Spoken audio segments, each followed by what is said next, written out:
What's going on, everybody? Drew here with Heart's Eye Fence here in Central Mississippi. I haven't posted in a while. I apologize about that. Been a little busy. But today I want to talk to you a little bit about how I stretch wire when it comes to my 3-rail farm fences. Yeah, there's a lot of different ways you can do it, but this is just a quick, easy, efficient way. This is just how we do it. Like I said, we just stretched over 2,000 feet and it worked great. So this is just what I do. What we got here, it's basically 2 2x4s mated together. That's all it is. I got 3 4.5-inch carriage bolts with washers on it, you know, obviously on the ends and one in the middle. And then I got 2 eye bolts that are 4.5 inches. And then I got a piece of wire. It's not really wire. It looks like almost winch cable.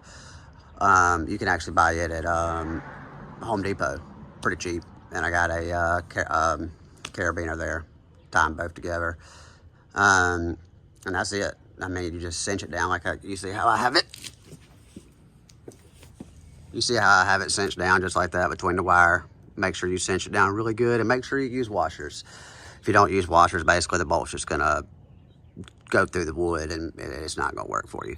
And also, you're probably gonna ask, well, how do you get tension on it, or what do you use to tighten it? Well, what I basically use is, be honest with you, a $21.99 come along from Harbor Freight. Works great. If you have vehicle access or if you have equipment or anything like that, you can definitely use that as an anchor point. That would work great.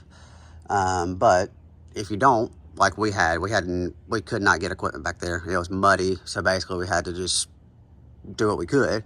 So basically what we did is just got a T-post driver and a couple T-posts. We drove a T-post in the ground, probably I'd say 4 or 5 foot, you know, behind the fence line.